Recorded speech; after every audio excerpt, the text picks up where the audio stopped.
आजकल की भागदौड़ भरी जिंदगी में जहां हर तरफ से जानकारी और मांगों की जैसे बौछार सी है, क्या कभी ऐसा लगता है कि बस अब बहुत हो गया? आज हम इसी उथल-पुथल के बीच एक जरूरी ठहराव यानी एकांत और आत्मचिंतन के महत्व पर थोड़ी गहराई से बात करेंगे। हमारे पास एकांत स्वयं से मिलन नाम के स्रोत से एक बहुत ही छोटा सा पर सोचने पर मजबूर करने वाला अंश है। हमारा मकसद है इस एक वाक्य में छिपी गहरी परतों को खोलना, उन्हें समझना। ये अंश कहता है, कभी कभी जरूरी होता है कि अकेले बैठो, दुनिया को कुछ समय के लिए भूल जाओ और खुद के लिए थोड़ा वक्त निकालो। सुनने में ये बहुत सीधा और सरल लगता है ना, जैसे कोई आम सलाह हो। पर क्या वाकई ये इतना आसान है, या इस जरूरी शब्द में आज के दौर के लिए कोई खास वजन है? क्या लगता है? बिल्कुल, ये जरूरी शब्द ही शायद सबसे ज्यादा ध्यान खींचता है।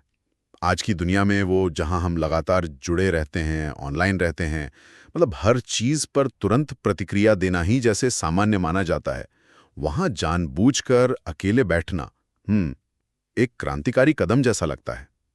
ये सिर्फ शारीरिक रूप से अकेले होना नहीं है, बल्कि आप देखें तो मानसिक रूप से भी उस बाहरी शोरगुल से नाता तोड़ना है। ये कोई निष्क्रियता नहीं है, ये एक सचेत चुनाव है, सोच समझकर लिया गया फैसला। अच्छा, और ये जो कहा गया है दुनिया को कुछ समय के लिए भूल जाओ, ये थोड़ा नाटकीय सा नहीं लगता? क्या इसका मतलब जिम्मेदारियों से भागना है या फिर कुछ और? ये भूलना मतलब क्या ये एक तरह का मानसिक रीसेट बटन दबाने जैसा है? हाँ, अच्छा सवाल है। देखिए, इसे भागना समझना शायद इसकी सतह को छूना होगा। मेरे ख्याल से तो ये भूलना असल में ध्यान को बाहरी दुनिया की जो अनथीन मांगे हैं ना, उनसे हटाकर अंदरूनी दुनिया की ओर मोड़ने का एक तरीका है। जैसे कोई कलाकार, मान लीजिए, अपना कैनवस साफ करता है नई तस्वीर बनाने से पहले, वैसे शायद हमें भी अपने मन को बाहरी छापों से थोड़ी देर के लिए साफ करना पड़ता है, ताकि हम देख सकें कि भाई अंदर क्या चल रहा है। ये एक सक्रिय मानसिक सफाई है, लापरवाही बिल्कुल नहीं। सक्रिय मानसिक सफाई। तो ये बाहरी दुनिया से ध्यान हटाकर अंदर की ओर मोड़ने की बात हुई। फिर आता है खुद के लिए थोड़ा वक्त निकालो। अक्सर इससे स्वार्थ से जोड़कर देखा जाता है कि भाई अपनी जिम्मेदारियां छोड़कर कोई अपने लिए वक्त क्यों निकाले? क्या ये सोच सही है, या ये खुद के लिए वक्त असल में दूसरों के प्रति अपनी भूमिकाओं को बेहतर निभाने के लिए भी जरूरी है? हाँ, ये एक आम गलतफहमी है, बिल्कुल। इसे स्वार्थ समझना शायद इसलिए आसान है क्योंकि हमारी संस्कृति में अक्सर सेवा और दूसरों के लिए जीने पर ज्यादा जोर दिया जाता है। लेकिन अगर हम लगातार बस देते ही रहेंगे और खुद को रिचार्ज नहीं करेंगे, तो सोचिए आखिरकार हमारे पास देने के लिए बचेगा क्या? कुछ भी नहीं। ये खुद के लिए वक्त एक तरह का, क्या कहते हैं, भावनात्मक और मानसिक पोषण है। जैसे मिट्टी को उपजाऊ बने रहने के लिए खाद पानी चाहिए, सही है ना?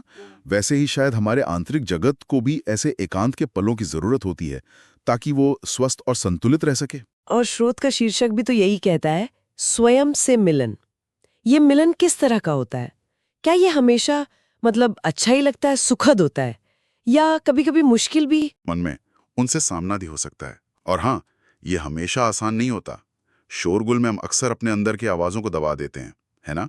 एकांत में वो आवाज़ें ज़्यादा साफ सुनाई दे सकती हैं, और उन्हें सुनना हमेशा आरामदायक नहीं होता।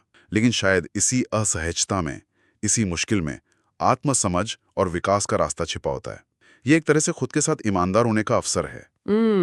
ये दिलचस्प है कि कैसे एकांत, जो बाहरी दुनिया से कटने जैसा लगता है, असल में हमें खुद से और शायद बाद में दुनिया से भी ज्यादा गहराई से जोड़ सकता है। आपने पहले कहा था कि हमें बाहरी दुनिया से बेहतर तरीके से जुड़ने में मदद कर सकता है। ये विरोधाभास सा लगता है, ये कैसे काम करता है? हाँ, ये विरोधाभासी लगता जरूर है, पर है नहीं। जब हम एकांत में खुद के साथ वक्त बिताते हैं, अपनी भावनाओं, अपने विचारों और ज़रूरतों को बेहतर समझते हैं, तो हम बाहरी दुनिया में ज़्यादा स्पष्टता और प्रामाणिकता के साथ वापस लौटते हैं। हम कम प्रतिक्रियाशील होते हैं, ज़्यादा सोच समझकर व्यवहार करते हैं। हमारी ऊर्जा बिखरी हुई नहीं रहती, वो केंद्रित होती है। तो ये दुनिया से कटना नहीं, बल्कि दुनिया के साथ अपने रिश्ते को फिर से, आप कह सकते हैं, परिभाषित करने जैसा है, एक ज्यादा स्वस्थ और टिकाऊ आधार पर। तो संक्षिप्त में कहें तो एकांत, स्वयं से मिलन का ये छोटा सा अंश हमें याद दिलाता है कि जानबूझकर चुना गया अकेलापन दुनिया के शोर से एक सचेत विराम लेना, ये सिर्फ एक विलासिता नहीं है, बल्कि खुद से गहरे स्तर पर जुड़ने और आंतरिक संतुलन पाने के लिए एक आवश्यकता है। ये शायद मानसिक और भावनात्मक स्वास्थ्य बनाए रखने का एक मूलभूत तरीका है। हाँ, बिल्कुल। और ये भी सोचने लायक बात है कि इस आंतरिक जुड़ाव और स्पष्टता के बाद बाहरी दुनिया के साथ हमारा संवाद और हमारा रिश्ता ज्यादा सार्थक और गहरा हो सकता है। एकांत हमें अलगाव में नहीं धकेलता, बल्कि हमें दुनिया में अपनी जगह को ज्यादा समझदारी से चुनने और निभाने में मदद करता है। तो जाते जाते एक सवाल सोचने के लिए छोड़ जाते हैं सबके लिए। जब हम सचेत रूप से दुनिया को कुछ पल के लिए भूलते हैं, जैसा कि स्रोत कहता है, तो हम वास्तव में अपने बारे में क्या याद करते हैं या क्या नया खोजते हैं? इसी विचार के साथ आज की ये चर्चा यहीं समाप्त करते हैं।